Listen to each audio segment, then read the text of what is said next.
অনেক স্টুডেন্ট যে অল্প পড়ে ভালো করে সেই বুদ্ধি আজকে আমরা ইনশাআল্লাহ শেয়ার করবো। এবং হাফেজ যে হয় মানুষ, অল্প ব্রেন, মাথায় কিছু থাকে না, কোরআন পড়তে গেলে সে শিখে ফেলছে। আল্লাহ কোরআনের মধ্যে এমন একটা অসাধারণ সামঞ্জস্যপূর্ণ শৈলী দিয়েছেন, ব্রেইনের মধ্যে ওই ওয়েভটা তৈরি হয়, ওই তরঙ্গটা তৈরি হয়, যেই তরঙ্গ তৈরি হইলে পরে পড়ার লং টার্ম মেমোরি সেন্টারে রিজার্ভ হয়। 20 মিনিটে দেখবো অন্য সময় 1.5-2 ঘন্টার পড়া হয়ে গেছে। ব্রেইনের মধ্যে মোটা দাগে 5টা ওয়েভ আছে, মোটা দাগে 5টা ওয়েভ। 5টা ওয়েভের মধ্যে একটা ওয়েভ আছে সবচাইতে স্টুডেন্টের জন্য প্রয়োজনীয় ওয়েভ। এবং যে কোনো স্টুডেন্ট যে বুদ্ধিমান, সে চিন্তা করতেছে ওই ওয়েভটা যদি আমি তৈরি করতে পারি ব্রেইনে, আর তারপরে যদি আমি পড়ি 1 ঘন্টায় 3-4 ঘন্টা পড়া হবে। এইটা তৈরি করার 2টা বুদ্ধি। একটা হচ্ছে ন্যাচারালি ব্রেইনের মধ্যে ওই ওয়েভটা তৈরি করা যায়, যেটা তৈরি করলে পরে অল্প একটু পড়লেই পড়া শর্ট টার্ম থেকে লং টার্ম মেমোরি সেন্টারে রিজার্ভ হওয়ার যে প্রক্রিয়াটা, এটা ফাস্ট হবে। আরেকটা আছে আর্টিফিশিয়ালি, মানে আমরা নিজেরা চাইলে পরে ব্রেইনের মধ্যে ওই ওয়েভটা তৈরি করতে পারবো। বেশিরভাগ জনের মাথায় আসতেছে যে আসলে ওই ওয়েভটার নাম কি, ঠিক না? 100% তাই তো আসার কথা। ওই ওয়েভটার নাম কি? সবচেয়ে দামি ওয়েভ যেটা আমাদের দরকার, ওই ওয়েভটা আসলে তৈরি হয় কিভাবে? আর ওই ওয়েভটা আমরা ন্যাচারালি তো তৈরি হলে তো আলহামদুলিল্লাহ, আর্টিফিশিয়ালি যদি তৈরি করতে পারি তাহলে সেটার সিস্টেমটা কি হবে, তাহলে স্টুডেন্ট ভালো হয়ে যাবে। একটা জিনিস, এবং আজকে আমরা যা যা আমি বলছি আমার কিন্তু খেয়াল আছে এবং গরিব আছে, আমি কিন্তু ধরবো র্যান্ডম। ব্রেইনের মধ্যে ওয়েভ কয়টা? 5টা। সবচেয়ে ভালো আছে একটা ওয়েভ, যেই ওয়েভটা থাকলে পরে পড়া দ্রুত শর্ট টার্ম থেকে লং টার্ম মেমোরি সেন্টারে যাবে এবং পড়াটা সহজে আয়ত্তে আসবে। এই ওয়েভটা ইংরেজির প্রথম বর্ণের নাম কি? এ দিয়ে শুরু, আলফা ওয়েভ। কি নাম? Alpha wave. এবং আলফা ওয়েভ এটা যখন ব্রেইনে তৈরি হয়, প্রতি মুহূর্তে 8টা থেকে 12টা, প্রতি সেকেন্ডে 8টা থেকে 12টা ঢেউ চলে। কয়টা? 8টা থেকে 12টা। এখন অনেকে বলতে পারে যে ভাইয়া ব্রেইনের মধ্যে যদি জলোচ্ছ্বাস হয়, খুব ঢেউ বাড়তেছে, তাইলে কি হবে? তাহলে যেটা হয় সেটার নাম হচ্ছে গামা ওয়েভ। কি নাম? Gamma wave. ওই সময় প্রতি সেকেন্ডে ব্রেইনে 40টারও বেশি, 60টা পর্যন্ত ঢেউ উঠতে পারে। বেশি ঢেউ উঠলে পরে ব্রেইনে যা রাখতেছি সব ভাষায় নিয়ে চলে যাবে, ব্রেইনে আর রিজার্ভ হবে না কিছু। এই জন্য ব্রেইনে রিজার্ভ করার জন্য আমাদের আলফা ওয়েভ রাখতে হবে। Alpha wave. আর প্রশ্ন হলো আলফা ওয়েভ ব্রেইনে ন্যাচারালি কখন তৈরি হয় সেটা আগে বলি। মুহাম্মদ সাল্লাল্লাহু আলাইহি ওয়াসাল্লাম যে বলছে যে রাতের এশার নামাজের পরে উনি কোনো মিটিং, কোনো মিছিল কিছু রাখতো না, কোনো কথা নাই, স্ট্রেট বেড, সোজা সজি ঘুম, আর্লি উনি ঘুমাইতো। আমাদের ডক্টরদের মধ্যে অনেকের লাইফস্টাইল খুবই খারাপ, যত বড় অফিসার লাইফস্টাইল তত খারাপ। কয় যে লেট নাইট প্রোগ্রাম, শয়তানি প্রোগ্রামের অন্য আরেকটা নাম, believe me. Late night program, কিসের লেট নাইট? যা হবে আর্লি।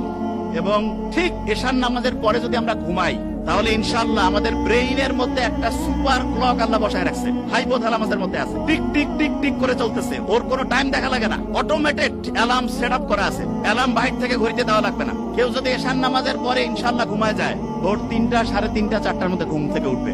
কিন্তু ইন্টারেস্টিং পয়েন্টটা ওই জায়গায় না।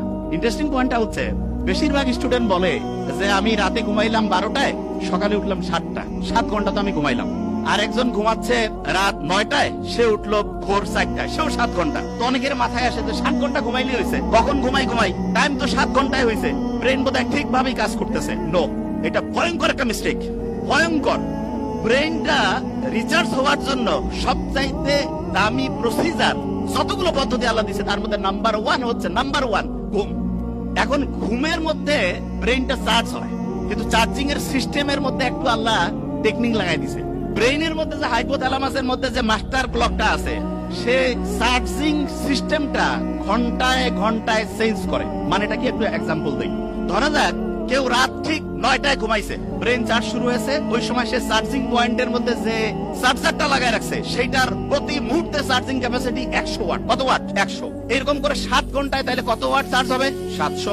কেউ যখন রাত 12টায় ঘুমাইতে গেছে, 12টা থেকে 3টা, এই সময় প্রতি ঘন্টায় তার চার্জিং হবে 100 ইউনিট করে। কত? 3টার পর 4টা পর্যন্ত 50 ইউনিট করে। কত? 4টার পর ফজরের সময়, যে সময় শয়তান আসি কয় আরো ঘুমা, ওই সময় চার্জিং 20 ওয়াট। কয় ওয়াট? 20 ওয়াট। অনেক ছেলে মেয়ে আছে কয় আমি মাগরিবের সময় আমার দিন শুরু, ফজরের পরে আমার রাতের ঘুম শুরু। মানে রাতে সে ঘুমাইতে যায় ফজরের পরে, এবং সে বলে যে আমি 8-9 ঘন্টা ঘুমাই। আর্লি মর্নিং ফজরের নামাজের পরে ওই সময় চার্জ হচ্ছে 10 ওয়াট। কয় ওয়াট? 10 ওয়াটে সে যদি 10 ঘন্টা ঘুমায়, চার্জ কত ওয়াট হবে? আর আর্লি ঈশান নামাজের পরে 1 ঘন্টায় কত ওয়াট? 100। যে কাউকে যদি আমি বলি যে 100 টাকা একটা দিব আর একটা $100 দিব, কোনটা নিব? মূর্খ কবে ভাই আমার ডলার লাগবে, ঠিক না? তাহলে যারা বুদ্ধিমান বুদ্ধিমতী তারা রাতে আর্লি ঘুমাবে নাকি ফজরের সময় ঘুমাবে? আর্লি ঘুমাইলে কি ডলার পাবো না টাকা পাবো? 100 ওয়াট করে প্রতি মুহূর্তে চার্জিং হবে। এখন অনেকের মাথায় একটা প্রশ্ন আসে যে ভাই এটা কিভাবে কাজ করে, কারণটা কি? আল্লাহ ওই যে ঘড়ি হাইপোথ্যালামাসের মধ্যে বসায় রাখছে, সেইখানে ঘুমের মধ্যে দুইটা ভাগ করছে। একটা হচ্ছে ডিপ স্লিপ, কি নাম?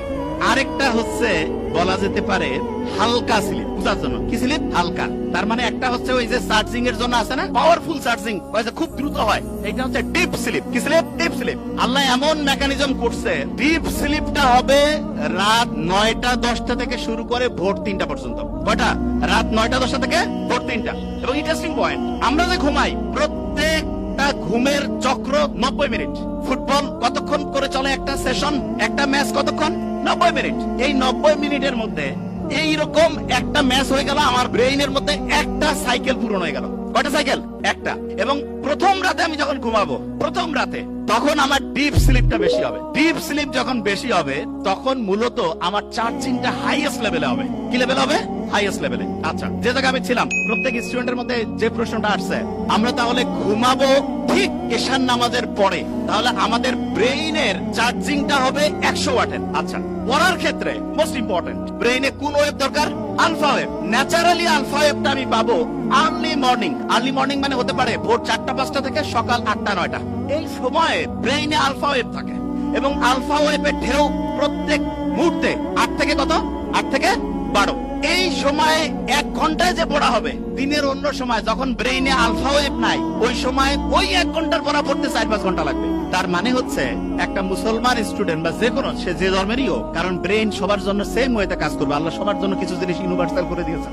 একটা ব্রেইনের মধ্যে আলফা ওয়েভ তৈরি করে যখন স্টুডেন্ট পড়তে থাকবে, তখন দেখা যাবে যে সেই স্টুডেন্ট 1 ঘন্টা পড়লে পড়ে 4-5 ঘন্টার পড়া তার ব্রেইনের শর্ট টার্ম থেকে long term memory centre reserve হওয়ার প্রক্রিয়া গতিশীল।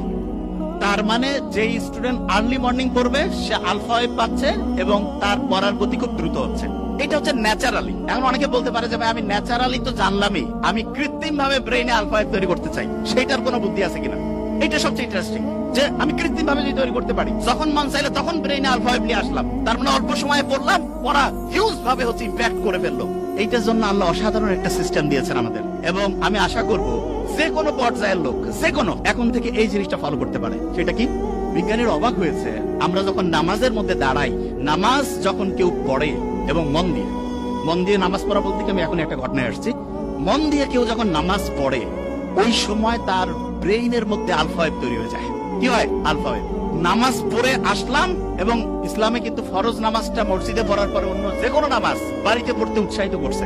আমার তো মাঝে মধ্যে মনে হয় যে বাড়িতে নামাজ পড়েই ওইটা একটু হাতে নেওয়া উচিত। ওইটা একটু হাতে নিলাম, নিয়ে একটু যদি পড়ি, ব্রেইনে আলফা ওয়েভ তৈরি হয়েছে। আচ্ছা, অনেকের মাথায় প্রশ্ন আসে যে ভাই নামাজ পড়লাম, ব্রেইনে আলফা ওয়েভ তৈরি হলো, কতক্ষণ থাকবে? এটা বোঝার একটা এক্সাম্পল দেই। ফ্যান একটা চলতেছে, যদি বন্ধ করি সাথে সাথে কি অফ হবে? কিছুক্ষণ ঘুরবে না? অ্যাবসলিউটলি এই ঘটনাটা ব্রেইনে ঘটে যখন আলফা ওয়েভ। নামাজ পড়লাম, নামাজের পরে যদি 20টা মিনিট পড়ি, 20 মিনিটে দেখবো অন্য সময় 1.5-2 ঘন্টার পড়া হয়ে গেছে।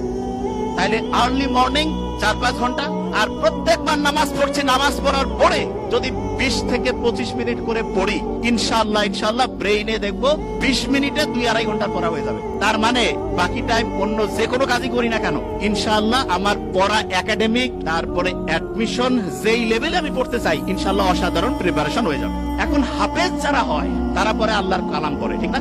এবং কোরআনের গঠন শৈলীকে যদি অ্যানালাইসিস করে অবাক হয়ে যাবে, এত সুন্দর মিল।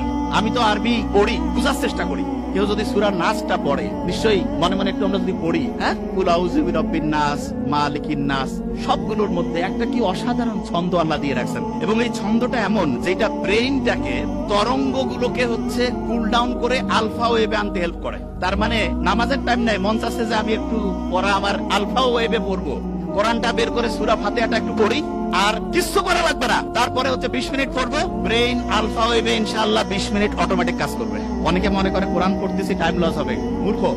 ব্রেইনে আলফা ওয়েভ থাকলে যাই করবো 20 মিনিটে তো 1.5-2 ঘন্টা। কেউ পারবে আমার সাথে? কেউ পারবে? প্রশ্নই আসে না। কোরআন যখন পড়ে কেউ, দেখা যাচ্ছে ক্লাসের পড়া হয় না, সাধারণত হাফেজিতে, সাধারণত এখন আল্লাহর মধ্যে ট্রেন্ড চেঞ্জ হয়েছে, দেখা যায় যেই ছেলে মেয়ের কোনো বুদ্ধি শুদ্ধি নাই, আল্লাহর রাস্তায় দিয়ে দাও। আল্লাহর রাস্তায় দিল, কিন্তু দেখা যাচ্ছে সেও হাফেজ হয়ে আসছে, ঠিক না? তা আল্লাহ তো বলছে যে আমি তো তোমাকে হেল্প করবই, এবং আল্লাহ যে প্যাটার্ন দিয়েছে সেইখানে কোরআন পড়ার পরে আলফাবেট তৈরি হয় দ্রুত, তার পড়া দেখা যাচ্ছে শর্ট টার্ম থেকে লং টার্ম মেমোরি সেন্টার রিজার্ভের প্রক্রিয়াটা গতিশীল হয়। তার মানে আমরা তিনটা জিনিস অলরেডি শিখছি, শেয়ার করেছি তিনটা জিনিস। নাম্বার ওয়ান, আর্লি মর্নিং যদি পড়ি ব্রেনে কোন ওয়েভ আলফা, যখন নামাজ পড়লাম তারপরে কোন ওয়েভ, যখন কোরআন পড়লাম তারপরে কোন ওয়েভ আলফা, তিনটা বুদ্ধি পেয়েছি। আচ্ছা, এখন একটা প্রশ্ন আসে, সেটি হচ্ছে অনেকে বলে যে ভাই আমি তো নামাজ কালাম পড়ি, রোজা রাখি, সবই আছে, একটু ইসলামের বাইরে অন্য কোনো কিছু করি, তা কি এমন হবে? ভালো আমল আর যদি খারাপ আমল কাটাকাটি করে কিছু থাকলে তো আমি ডান হাতে আমল নামা পেয়ে বেহেশতে চলে যাবো, এরকম চিন্তা কিন্তু অনেকের মাথার মধ্যে আছে। তাই এইরকম একটা প্লেনের মধ্যে দুইজন যাত্রী পাশাপাশি বসা, একজন মুসলমান আর একজন অন্য ধর্মের বলতেছে যে অফার করছে যে একটু ওয়াইন খাও, তা বলছে না না আমি কেন ওয়াইন খাবো, আমি মুসলমান। আরে বাবা তুমি কি এখন মসজিদে আছো নাকি, ওয়াইন খাইলে কি হবে? বলছে না আমি ওয়াইন খাই না। তখন যে ওয়াইন অফার করতেছে সে বলতেছে যে তোমাদের যে কি ধর্ম রে বাবা, গির্জায় গেলে আমরা ওয়াইন খাই না, তোমরা আবার মসজিদ না বাড়ি না, একটু ফ্লাইটের মধ্যে একটু রিল্যাক্স করবা তবু ওয়াইন খাবা না, ব্যাপারটা কি? তখন পাশে বসা যে মুসলমান সে বলতেছে যে এই গাড়ি মানে ফ্লাইটে তো যে এটার যে চালক তিনি কিন্তু খ্রিস্টান। বলছে হ্যাঁ খ্রিস্টান, ইউরোপের ঘটনা। তা বলতে চাচ্ছা ওনাকে যদি এখন মদ খাওয়ানো হয় তুমি কি জানার পরে এই ফ্লাইটে যাবা? বা না আমি কেন যাবো, বা কেন যাবা না? বলছে উনি তো এখন ডিউটিতে আছে, ডিউটিতে কেন হচ্ছে মদ খাবে? তখন ওই মুসলমান বলতেছে যে আমাদের মুসলমানের টোটাল জীবনটাই হচ্ছে অন ডিউটি।